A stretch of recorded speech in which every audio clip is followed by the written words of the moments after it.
Champion trophy team India గెలవాలని ఎంతో కసిగా ఉంది. దానికి కారణం captain Rohit Sharma, head coach Gautam Gambhir. వీళ్ళిద్దరూ ఫ్యూచర్ చాంపియన్ ట్రోఫీపై ఆధారపడింది. ముందుగా టీమిండియా చాంపియన్ ట్రోఫీలో గ్రూప్ ఏలో ఉంది. Group A, group B. Group ఏలో Bangladesh, New Zealand, India, Pakistan. Group B వచ్చి Australia, England, South Africa, Afghanistan ఉన్నాయి. మన టీమిండియా గ్రూప్ మ్యాచ్లు 3 ఆడాలి. ఆ 3 గెలిచి సెమీఫైనల్, ఫైనల్ గెలిస్తే మొత్తం 5 మ్యాచ్లు. 5 మ్యాచ్లు నాకౌట్ మ్యాచ్లు, డూ ఆర్ డై మ్యాచ్ల లాగా టీమిండియా ఆడితేనే ఛాంపియన్ ట్రోఫీ మనకైతే అందుతుంది. ముందుగా అయితే మనకి గ్రూప్ ఏలో గట్టి పోటీ ఇచ్చే జట్లు రెండే అని చెప్పుకోవాలి. మెయిన్ నెంబర్ 1 ఇండియాకి పోటీ ఇచ్చేది న్యూజిలాండే.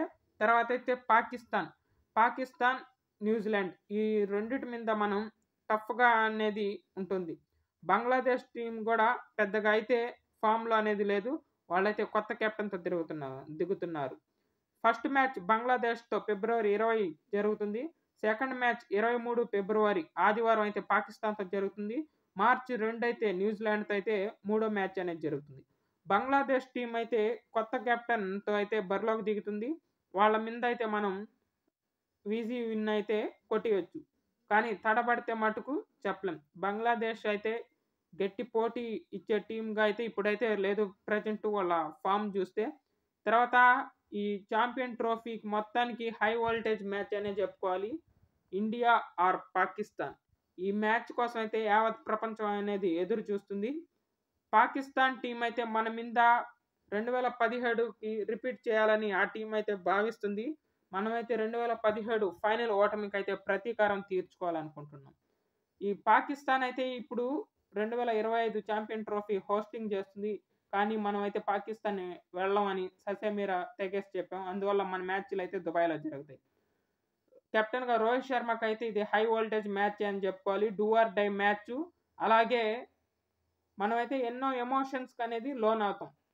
ఛాంపియన్ ట్రోఫీలో అయితే మన batsmen, top order batsmen Rohit Sharma, Shubman Gill, Virat Kohli వీళ్ళ మీద ఎక్కువ ప్రెషర్ అనేది ఉంటుంది. శ్రేయస్ అయ్యర్ కూడా ఫామ్లోకి వచ్చాడు. తర్వాత మ్యాచ్ అయితే న్యూజిలాండ్ అయితే ఈసారి కొత్త కెప్టెన్తో అయితే బరిలోకి దిగుతుంది. కానీ వాళ్ళకి కెప్టెన్ల కొదవ అనేది లేదు. టీంలో అయితే కేన్ విలియమ్సన్, టామ్ లథమ్ ఉండరు. వీళ్ళతో మనం గట్టి పోటీ అనేది ఎదుర్కొంటాం. వీళ్ళ మీద అయితే 2023 వరల్డ్ కప్ సెమీఫైనల్లో అనేది గెలిచి ఫైనల్కి రీచ్ అయ్యాం. కానీ వీళ్ళు మన గడ్డకే వచ్చి టెస్ట్ సిరీస్లో వైట్ వాష్ అనేది చేశారు. దానికి ప్రతీకారం తీసుకోవాలి. ప్రస్తుతానికి టీమిండియా లాస్ట్ 2017లో అయితే రన్నరప్గా నిలిచారు. 2013లో అయితే విన్నర్స్ మనం ఛాంపియన్ ట్రోఫీ రెండోసారి అనేది విన్ అయ్యాం. 2013లో అయితే ఎంఎస్ ధోని కెప్టెన్సీలో 5 మ్యాచ్లు గెలుపు నమోదు చేసి అయితే మనం కప్ అనేది ఎగరేసుకున్నాం. 2017లో అయితే విరాట్ కోహ్లీ కెప్టెన్సీలో దిగాము. 3 విజయాలతోనే నమోదు చేసాం. అందువల్ల రన్నర్ అప్గా మిగిలినాం.